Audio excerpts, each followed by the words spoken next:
రీసెంట్‌లో L&T chairman Subramanian గారు ఇచ్చిన ఒక స్టేట్మెంట్ అనేది దేశవ్యాప్తంగా కూడా చర్చనీయాంశంగా మారిపోయింది సార్. ఆయన పైన తీవ్ర విమర్శలు కూడా వచ్చాయి. అంటే 1 వీక్‌లో 90 అవర్స్ వర్క్ చేయాలి ఎంప్లాయీస్ అందరూ అని చెప్పేసి స్టేట్మెంట్ ఇచ్చారు. సో దీనిపైన చాలా మంది సినిమా ఇండస్ట్రీ వాళ్ళు అండ్ బిజినెస్ మ్యాన్లు వీళ్ళందరూ కూడా రియాక్ట్ అయిపోయారు. 90 అవర్స్ వర్క్ చేయడం ఏంటి అని చెప్పేసి. ఇటువంటి స్టేట్మెంట్ గతంలో నారాయణ గారు కూడా ఇవ్వడం మనం చూసాం సార్. దీనిపైన ఫస్ట్ రియాక్ట్ అయిన దీపికా పదుకొనె గారు ఆమె తన సోషల్ మీడియా ద్వారా కూడా విచారం వ్యక్తం చేశారు. విమర్శలు కూడా చేశారు. మరి 90 గంటలు వర్క్ చేయాలి అన్న ఒక స్టేట్మెంట్ ఇచ్చారు కదా! దీనిపైన మీ రియాక్షన్ ఏంటి సార్? అంటే దీనికంటే ముందు ఇన్ఫోసిస్ ఇన్ఛార్జ్ వారు కూడా 70 గంటలు పనిచేస్తే ధర్మంగా ఉంటుంది అని చెప్పారు. అవును. వారి తర్వాత ఈ ఎల్ఎన్టీ పెద్దాయన 90 గంటలు అనటం మాత్రమే కాకుండా ఒక అడుగు ముందుకేసి ఆదివారం కూడా పనిచేస్తే నాకు ఆనందంగా ఉంటుంది అన్నాడు ఆయనకి. ఆదివారం కూడా ఉద్యోగులు పనిచేస్తే పద్ధతిగా ఉంటుంది, నేను కూడా పనిచేస్తాను అన్నాడు ఆయన. సరే, వారు పనిచేస్తారా లేదా అనే దాంతో సంబంధం లేదు, కానీ యజమాని కాబట్టి, ఆయన బాస్ కాబట్టి ఆయన వచ్చి కూర్చుంటాడు. అందరూ కూడా వచ్చి కూర్చోవాలి అనేది ఆయన తాపత్రయం. ఆయన వ్యాపారం, ఆయన శ్రద్ధ వేరు. వీళ్ళు కేవలం పనివారు మాత్రమే. పనివారికి పని చేసినందుకు వేతనం ఇస్తారు, లాభాల్లో వాటాలు ఇవ్వరు. ఎల్ఎన్టీ సంస్థ ప్రతి సంవత్సరం సంపాదించేటువంటి లాభాల్లో వీళ్ళెవరికి వాటాలు రావు. అది సోలోగా వారికి మాత్రమే పెడుతుంది, వారికి వారి డైరెక్టర్లకి తప్ప. ఉద్యోగస్తులందరికీ పంచుతాను అంటే అందరూ పనిచేస్తారు. ఇప్పుడు ఆయన ఏం చెప్పాలంటే, అందరం కలిసి 24 అవర్స్ ఇక్కడే ఉండి పనిచేద్దాం, వచ్చిన లాభాల్లో అందరికీ సమాన వాటా అనేంత విశాల హృదయం ఉంది ఆయనకి. ఆ హృదయం ఉన్నప్పుడు ఇలాంటి ప్రకటనలు చేయవచ్చు. రెండోది, ఇక్కడ ఇంకో మాట అన్నాడు ఆయన కొంచెం ఆవేశంగా. ఇంట్లో కూర్చుని ఏం చేస్తారు మీరు, 8 గంటల పని దినం అనే పద్ధతిలో ఏదో మీరు ఉద్యమాలు చేశారు గతంలో. మేడే గొడవ అదే కదా. మేడే అనే రోజు ఎందుకు జరుపుకుంటున్నారు అంతర్జాతీయ కార్మిక దినోత్సవంగా? ఆ రోజున చికాగోలో ఈ పని గంటల వివాదమే సమస్యగా మారి 8 గంటల పని దినానికి అంగీకరింపజేసి ఆ పోరాటంలో రక్తంతో తడిసినటువంటి కార్మికుల చొక్కాల నుంచి ఎర్ర జెండా పుట్టింది అని కదా చరిత్ర చెప్తోంది. కాబట్టి మేడే పోరాట స్ఫూర్తితో 8 గంటల పనిదినం నడుస్తోంది. కొన్ని చోట్ల 6 గంటలే పనిదినం అమలవుతున్నటువంటి సందర్భాలు కూడా ఉన్నాయి. మేధో శ్రామికులు 8 గంటలు కాదు, 6 గంటలు పనిచేస్తే బాగుంటుంది అనే ఒక అభిప్రాయం కొన్ని చట్టాలు కొన్ని చోట్ల ఉన్నాయి. అంటే ముఖ్యంగా మేధో శ్రమ అంటే ఈ జర్నలిజంలో ఉన్నవారు అలాంటి వాళ్ళు 6 గంటలు పనిచేస్తే చాలు అనే, అంతకంటే ఎక్కువ స్ట్రెయిన్ ఇవ్వటం కరెక్ట్ కాదు అన్న టోన్లో కూడా ఒక అభిప్రాయాలు ఉన్నాయి.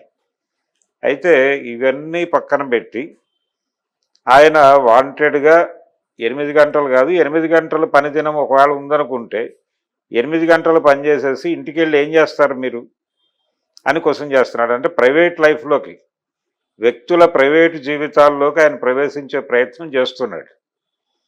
నా దగ్గర పనిచేస్తున్నప్పుడు సీసీ కెమెరాలు ఉంటాయి, వాటి పర్యవేక్షణలో మీరు పనిచేస్తున్నారా లేదు కబుర్లాడుతున్నారా అనేది మేము చెక్ చేస్తాం. ఆ తర్వాత ఇంటికి వెళ్ళి ఏం చేస్తారు మీరు? సహజంగా వారి నాలెడ్జ్ ప్రకారం మీ భార్యల మొహాలు చూస్తూ ఏముంటారు ఇంట్లో, వాళ్ళకు కూడా మీ మొహం చూసి బోరు కొడుతుంది కదా, ఆఫీస్కి వచ్చేసేయండి అంటున్నాడు ఆయన. ఆఫీస్ కూడా బోరే కదా, మరి ఇంట్లో ఉంటే అంత సమయం భార్య మొహం చూడటం బోర్ అని ఎలా అయితే అన్నాడు, ఆఫీస్లో కూడా అదే సిస్టమ్ ఉంటుంది. అదే సిస్టమ్ ముందు కూర్చుని 8 గంటలు కాదు 14 గంటలు పనిచేయాలి, 15 గంటలు పనిచేయాలంటే ఎలా? అక్కడ బోర్ వచ్చేస్తుంది కదా వారి అభిప్రాయం ప్రకారమే. రెండోది, ఆయన ఏమనుకుంటున్నాడంటే కార్మికులు అందరూ కూడా, పని వాళ్ళందరూ కూడా వారి వారి కార్యాలయాల్లోనే ఉండిపోవాలి అనుకుంటున్నాడు. ఒక పని చేయవచ్చు ఇలాంటి వాళ్ళు, వారి సంస్థల్లో పనిచేసే వారందరికీ అకామిడేషన్ అక్కడే ఇచ్చేసి వాళ్ళ సంసారం కూడా అక్కడే పెట్టి ఆ సంసారాలకు కావలసినటువంటి అవసరాలు కూడా తనే ఫుల్ఫిల్ చేస్తూ అక్కడే ఉంచినప్పటికీ ప్రపంచం అంగీకరించదు. ఎందుకు అంగీకరించదు అంటే క్యాజువల్గా చాలామంది ఖండించారు, ఇదేంటి చాలా ఓవర్ యాక్షన్ చేస్తున్నాడు ఇతను అని అన్నారు. కానీ టెక్నికల్గా అతనికి ప్రాబ్లమే. ఎందుకంటే మనిషి లీజర్ టైం మీద ఆధారపడి చాలా వ్యాపారాలు ఉన్నాయి. ఉదాహరణకి మద్యం వ్యాపారం ఉంది, దాంతోపాటు ఎంటర్టైన్మెంట్ బిజినెస్లు ఉన్నాయి. ఇట్లా ప్రతి ఒక్కళ్ళు ఆఫీసులకే పరిమితం అయిపోతే ఇవన్నీ ఎవరు కన్జ్యూమ్ చేయాలి? ఇవన్నీ కూడా కన్జ్యూమ్ అయితేనే కదా ఆర్థిక వ్యవహారం నడిచేది. కేవలం ఎల్ఎన్టీ మీదే ప్రపంచం నడవట్లేదు కదా. లేదు, ఎల్ఎన్టీ ఉద్యోగులు వాళ్ళు బయటకు వచ్చిన తర్వాత వాళ్ళకి ఒక జీవితం ఉండాలి, ప్రైవేట్ జీవితం. ఈ ప్రైవేట్ జీవితం మీద ఆధారపడి కొన్ని వ్యాపారాలు నడుస్తాయి. ఆ వ్యాపారాలు వాళ్ళందరూ ఈయన మీద దాడి చేస్తారు. ఇప్పుడు బయటకు వచ్చి 4 చోట్ల తిరిగితే కదా టూరిజం డెవలప్ అయ్యేది. సెలవులు పెట్టడం ద్వారా ఒక ఎకానమీ డెవలప్ అవుతుంది, కొంత డబ్బులు మార్కెట్లో సర్క్యులేషన్లోకి వస్తాయి. ఈ 3 నెలల్లో 4 నెలల్లో పనిచేసిన సేవింగ్స్ అన్నీ పట్టుకుని ఊరు బయలుదేరుతారు. ఇప్పుడు సంక్రాంతికి ఇక్కడ నుంచి ఆంధ్ర వాళ్ళందరూ వెళ్ళిపోతున్నారు. అక్కడ చెక్ పోస్టుల దగ్గర రష్ చూడండి అని వీడియో ప్రదర్శన పెట్టారు కదా అన్ని ఛానల్స్లోనూ. అంటే వెళ్ళని వాళ్ళు ఏమిటి, ఈ డబ్బులు ఈ 3 నెలల్లో కూడబెట్టిన డబ్బులు అక్కడికి వెళ్తే అయిపోతాయి అని ఆగిపోయిన వాళ్ళు కూడా ఉన్నారు కదా. వెళ్ళిన వాళ్ళు ఆ డబ్బులు అవగొట్టేసుకుని మళ్ళీ ఎంటీ పాకెట్స్తో వస్తారు. వచ్చిన తర్వాత మళ్ళీ రోజువారీ యుద్ధం మొదలైపోతుంది. సో ఈ డబ్బులు ఎక్కడో చోట, సంపాదించిన డబ్బులు ఎక్కడో చోట ఖర్చు పెట్టాలంటే ఖర్చు పెట్టడానికి వాడికి ఒక టైం ఇవ్వాలి. అందుకని ఎకానమీ అంగీకరించదు దీని ప్రతిపాదనని. కమ్యూనిస్టు పార్టీలు ఇతని మీద తిరుగుబాటు చేస్తాయా మరొకటి చేస్తాయా అనేది వేరే గొడవ. దానికంటే కూడా మార్కెట్ ఎకానమీయే ఇతన్ని అనుమతించదు 24 అవర్స్ వాడి కంపెనీలో ఉండి పని చేయటానికి. ఎందుకంటే బోల్డ్ యాక్టివిటీ చేస్తాడు బయటకు వచ్చిన తర్వాత. అక్కడ సంపాదించుకున్న డబ్బులు బయటకు వచ్చి ఖర్చు పెట్టేస్తాడు. అతనేం జేబులో పెట్టుకోడు, ఎవరు జేబులో పెట్టుకోరు. ఇలాంటి సందర్భంలో వీళ్ళు మార్కెట్ ఎకానమీలో ఉన్నటువంటి పారిశ్రామికవేత్తలు అయి ఉండి ఇలాంటి మాటలు మాట్లాడటం చాలా ఆశ్చర్యకరమైన. 70 గంటలని నారాయణన్, వీరేమో ఈ సుబ్రహ్మణ్యం గారు 90 గంటలని 100 గంటలని 24 అవర్స్ ఆఫీస్లోనే ఉండాలి, బయట ప్రపంచం ఉండకూడదు అనుకోవడం తప్పు. ఎందుకంటే మనిషికి బయట జీవితం ఉంటే రిలాక్స్ అవుతాడు. ఇల్లు అనేది దేనికి ఉంది? ఇల్లు అనేది ఎందుకు ఉందంటే మనిషి పనిచేసి అలసిపోయి వెళ్ళిపోయి రెస్ట్ తీసుకుని మరొక పని దినాన్ని ప్రభావవంతంగా ప్రారంభించి ముగించటం కోసం, అతనికి శక్తినివ్వటం కోసం ఇల్లు ఉంది. రెస్ట్ హౌస్ అంతే కార్మికుడికి. అక్కడేమో లగ్జరీస్ ఉండవు, వెళ్ళిపోయి కాసేపు తినేసి పడుకుంటాడు అంతే. ఆ ఉన్న కాసేపు ఏదో ఓటీటీలో ఏదో సినిమా చూస్తాడు. ఇంకొంచెం ఓపిక ఉంటే భార్య పిల్లలను తీసుకుని సినిమాకి వెళ్ళి అక్కడ కొన్ని డబ్బులు ఖర్చు పెట్టి వస్తాడు. ఇలాంటి ఒక ఫ్రెండ్స్తో కాసేపు ఏదైనా బార్కి వెళ్ళి కూర్చుని కాసేపు మందు కొడతాడు. ఈ యాక్టివిటీ నడవాలి కదా, ఈ ఎకనామిక్ యాక్టివిటీస్ కూడా నడవాలిగా ప్యారలల్గా. ఇన్ని వ్యాపారాలు దీని మీద ఆధారపడి ఉన్నాయి, లీజర్ టైం మీద. ఈ లీజర్ టైం మీద ఆధారపడి ఉన్న వ్యాపారాల వాళ్ళందరూ కలిసి ఆయన్ని కొడతారు సుబ్రహ్మణ్యం గారిని. 24 అవర్స్ నువ్వు తాళం వేసి పెడతానంటే కార్మికులు. సంక్షేమ పథకాల ద్వారా మనుషులకి అందేటువంటి డబ్బులు కూడా తిరిగి మార్కెట్లోకే వచ్చేయాలి. ఎందుకు మార్కెట్లోకి రావాలి అంటే వాడు ఖర్చు పెట్టాలి, దాచిపెట్టుకోకూడదు. దాచిపెట్టుకోవడానికి కాదు డబ్బులు, ఖర్చు పెట్టడానికే డబ్బులు. ఇది మార్కెట్ ఎకానమీ సిద్ధాంతం. కాబట్టి ఎవరైనా సరే ఖర్చు పెట్టాలి. రోజుకి ఇంత ఖర్చు పెట్టకపోతే అతన్ని దేశద్రోహిగా ప్రొజెక్ట్ చేసేసి ఏదైనా చేయవచ్చు.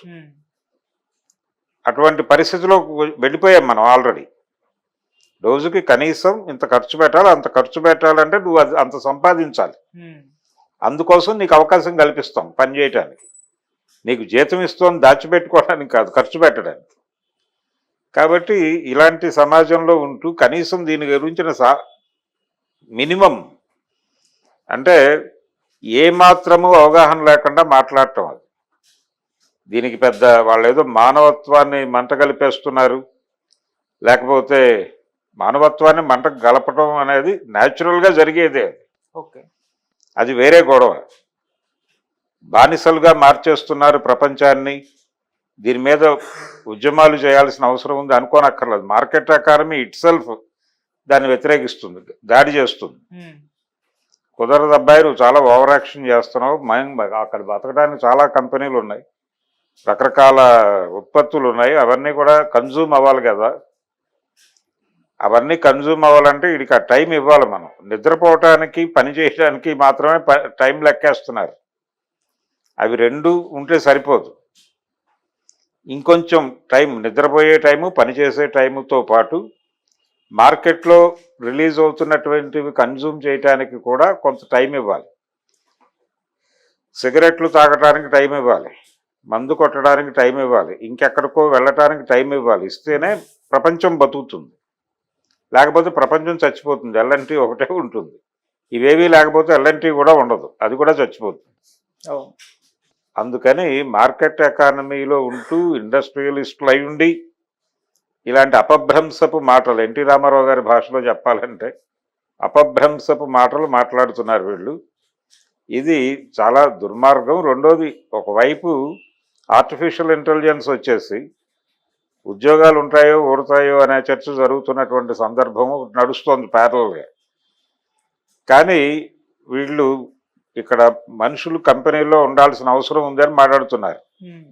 వీళ్ళిద్దరూ తక్కువ వాళ్ళేం కాదు, ఇద్దరు ప్రపంచాన్ని రెగ్యులర్గా టెక్నాలజీలో వస్తున్న డెవలప్మెంట్స్ అన్నీ వీళ్ళు అర్థం చేసుకుని స్టడీ చేసేటువంటి వాళ్ళే.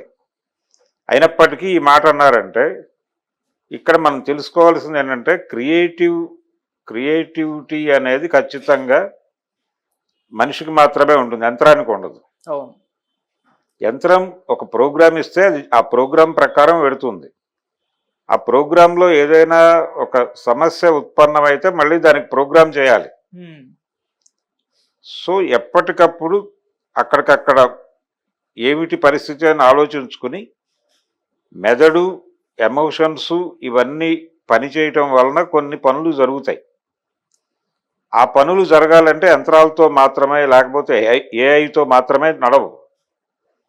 అందుకు ఖచ్చితంగా మానవ మేధ కావాల్సి వస్తుంది, మానవ సృజనాత్మకత కావాల్సి వస్తుంది. ఆ మానవ మేధ, సృజనాత్మకత ఇంకా వినియోగించుకోవాల్సినటువంటి ఏరియాస్ మిగిలి ఉన్నాయి కాబట్టి వాళ్ళు ఇన్ని గంటలు మనుషులు పనిచేయాలని మాట్లాడుతున్నారు. అంటే ఈ వ్యాఖ్యానాలు వచ్చిన తర్వాత చాలామంది ఒకవైపు ఏఐతో ఉద్యోగాలు పోతాయంటే వీళ్ళు 90 గంటలు చేయమంటున్నారు, ఇది బాగానే ఉంది కదా, ఉద్యోగ భద్రత ఉంది అయితే అని మాట్లాడుకుంటున్నారు అమాయకంగా.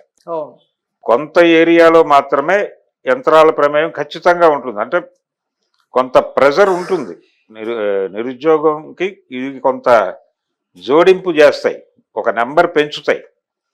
కానీ మనిషి అవసరం ప్రతి చోట ఉంటుంది ఖచ్చితంగా. కాబట్టి మనుషులు టోటల్గా వెళ్ళిపోయి మొత్తం ఏఐతో నడిస్తే ఇంకో రకమైన సమస్య వస్తుంది, మళ్ళీ మార్కెట్ ఇంకో క్రైసిస్.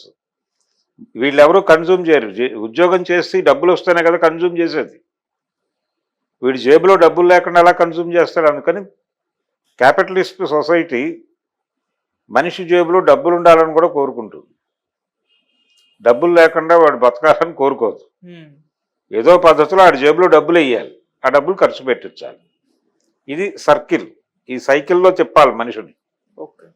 అందుకని మానవ మేధ, మనిషి ఉద్యోగాలు ఏఐ వచ్చినా ఎక్కడికి భయంకరమైన ప్రమాదం అయితే ఉండదు, ఉంచరు కూడా, ఆ ప్రమాదంలోకి తీసుకెళ్లరు. మనుషులందరినీ ఉద్యోగాలను తీసేసి మొత్తం యంత్రాలతోనే చేసేసుకుంటారు వాళ్ళు. మనందరం అడుక్కు తింటాం తప్ప మార్గం లేదు అనుకుంటే తప్పు, అక్కడ దాకా తీసుకెళ్ళరు. ఎందుకంటే వాళ్ళకి అనేక ప్రోడక్ట్స్ కన్జ్యూమ్ చేసేటువంటి మనిషి అంటే మార్కెట్టే. గురజాడ అప్పారావు గారు దేశం అంటే మనుషులో అని రాశాడు, కానీ వాస్తవానికి దేశం అంటే మార్కెట్లో అని రాయాలి. మనిషి అంటేనే మార్కెట్. కాబట్టి మార్కెట్ ఎకానమీకి ఇబ్బంది. మనిషి జేబులో డబ్బులు లేని మనుషులతో మార్కెట్కి పని లేదు. మార్కెట్కి జేబులో డబ్బులున్న మనుషులతో పని. కాబట్టి ఆ డబ్బులు వేస్తే సినిమా నడుస్తుంది. ఆ డబ్బులు వేయకుండా చేయాలని వాడు అనుకోడు. అందుకని ఈ మాటలు వచ్చినాయి, ఈ 70 గంటలు 90 గంటలు అనేటువంటి మాటలు. అందుకని ఇతని వ్యాఖ్యల్ని సీరియస్గా ఇంకా ఎవరు అంటే దీపికా పదుకొనే ఖండించేసింది, కానీ కాన్షియస్గా ఆవిడ భయం పని గంటలు పెంచుతారేమో మా ఏరియాలో కూడా. అంటే సినిమాల్లో ఎలా ఉంటుందంటే రోజుకు 3 షిఫ్ట్లు పనిచేసేవాళ్ళు ఒకప్పుడు ఎన్టీఆర్ టైంలో. ఎన్టీ రామారావు గారు 2 షిఫ్ట్లే, మొదట్లో 3 చేసి ఉంటాడేమో, కానీ మెజారిటీ ఆయన చేసింది 2 షిఫ్ట్లే పనిచేసేవాళ్ళు. కృష్ణ గారు 3 షిఫ్ట్లు పనిచేశాడు. అంటే ఉదయం 6 గంటలకు మొదలుపెట్టిన జీవితం రాత్రి 11 దాకా నడిచి 11కి వచ్చి మళ్ళీ 6కి వెళ్ళిపోయాడు ఆయన. ఇలా చేయటం వల్లనే 350 సినిమాలు ఆయన చేశాడు, 300 సినిమాలు రామారావు గారు చేశాడు. కాబట్టి వాళ్ళు ఈ పని గంటలు పట్టించుకునే వాళ్ళు, పని గంటలు అనే పద్ధతి వర్క్ ఉన్న చోట ఉండదు. ఎందుకంటే వీళ్ళు అక్కడ స్టార్స్ కాబట్టి వీళ్ళు డిమాండ్ చేసిన డబ్బులు ఇచ్చేస్తారు వాళ్ళు. ఆ డబ్బులు వస్తున్నాయి. ఇప్పుడు అడవిరాముడు సినిమాకి అదే కదా కంప్లైంట్, ఆయనతో గొడవ. ఆయన అవుట్డోర్ అయితే డేట్స్ ఇవ్వను అన్నాడు. ఎందుకు ఇవ్వరు అవుట్డోర్ అయితే డేట్స్ అని అడిగారు వాళ్ళు ప్రొడ్యూసర్లు, సత్యనారాయణ సూర్యనారాయణ. అడిగితే ఆయన ఏం చెప్పాడంటే, బాబు అవుట్డోర్ వచ్చి నేను ఏం చేయాలి, ఇక్కడ ఉంటే 2 సినిమాలు చేసుకుంటాను, అక్కడికి వచ్చి ఖాళీ సమయంలో గడ్డి పీకాలి అన్నాడు ఆయన. అంటే అలా కాదండి, 2 సినిమాలు డబ్బులు ఇస్తే ఒప్పుకుంటారా అన్నారు. 2 సినిమాలు డబ్బులు ఇస్తే ఎందుకు ఒప్పుకుంటారు అన్నాడు. అప్పుడు 2 సినిమాల డబ్బులు ఇచ్చి చేయించుకున్నారు ఆ సినిమాలో. ఎందుకు ఇచ్చారు, ఆయన చేస్తే ఆ సినిమా హిట్ అవుతుంది, 4 డబ్బులు వస్తాయనే కాన్ఫిడెన్స్తోనే కదా. సో అది పవన్ కళ్యాణ్ గారు చెప్పినట్టు డిమాండ్ అండ్ సప్లై గొడవ. అలాగే కాబట్టి వాళ్ళ ఆ డబ్బులు ఆ సంపాదన మీదే కదా వాళ్ళు విపరీతంగా స్థలాలు కొన్నాడు ఆయన దేశం అంతా ఎన్టీఆర్. సో అది మార్కెట్కే పంపైంది, మళ్ళీ రియల్ ఎస్టేట్లోకి పంపైంది, రకరకాలుగా వెళ్ళింది ఆ డబ్బులు. ఇది సర్కిల్, ఇది సైకిల్ నడుస్తూ ఉండాలి. పని చేయాలి, ప్రతి ఒక్కరు పని చెయ్యాలి, నిరుద్యోగంగా ఉంచరు మీకు. అందుకనే ఎకనామిక్ లిబరలైజేషన్ వచ్చిన తర్వాత ఖాళీగా ఎవరిని ఉంచట్లేదు, ఉపాధి అవకాశాలు ఉన్నాయి. ఇదివరకు రోజుల్లో ఉద్యోగాలు దొరికేవి కాదు, నిరుద్యోగంతో చచ్చిపోయేవాళ్ళు మనుషులు, పని దొరక్క. పని చేయాలనే తపనుండి పని దొరక్క చచ్చిపోయేవాళ్ళు. ఇప్పుడు ఆ పరిస్థితి లేదు. పని చేయాలి అనుకుంటే ఏదో ఒక పని దొరుకుతుంది. ఈరోజు బతకటం కోసం ఏదో పని చేసి 4 రూపాయలు తెచ్చుకుని ఎక్కడో చోట కొనుక్కుని భోజనం చేయవచ్చు. ఆ సౌలభ్యం ఇప్పుడు ఉంది, ఇదివరకు లేదు. ఆకలి రాజ్యం సినిమా వచ్చిన రోజుల్లో నిజమే ఆకలి రాజ్యమే. ఇప్పుడు ఆకలి రాజ్యం సినిమా ఇర్రెలవెంట్. ఇప్పుడు కూడా చనిపోయే వాళ్ళు ఉన్నారు, అది వేరే గొడవ. రకరకాల కాంప్లెక్స్లు ఈ వ్యవహారాలు ఉన్నాయి, కానీ ఆ రోజున్న పరిస్థితి కాదు. ఈ రోజున చాలా చోట్ల కావలను లాంటి బోర్డులు వెళ్లాడుతున్నాయి. ఆ రోజున నో వేకెన్సీ బోర్డులు వెళ్లాడేవి. ఇది మార్కెట్కి సంబంధించినటువంటి ఒక జ్ఞానం. ఈ 70 గంటలు 90 గంటలు అనే మాట ఊరికే అనలేదు వాళ్ళు. నిజంగానే ఆ ఏరియాలో అంత వర్క్కి అవకాశాలు ఉన్నాయి, వాళ్ళు పీకేసి నెత్తురు గుంజేసి ఏదో చేద్దాం అనేటువంటి ప్రోగ్రామ్ అయితే ఉంది వాళ్ళకి. దీని మీద ఇతర సెక్టార్స్ వాళ్ళు ఎవరైనా మాట్లాడతారా అని చూస్తున్నాను. అంటే దీపికా పదుకొనే కాదు, ఇంకా ఇండస్ట్రీ, ఎంటర్టైన్మెంట్ ఇండస్ట్రీ నుంచి పెద్దలు దీని గురించి పట్టించుకుని, ఒరే బాబు 24 hours మీ దొడ్లో పెట్టుకుంటే అలాగా వాళ్ళని బయటకు వదిలితే కదా 2 సినిమాలు చూసి మాకు డబ్బులు వేసేది.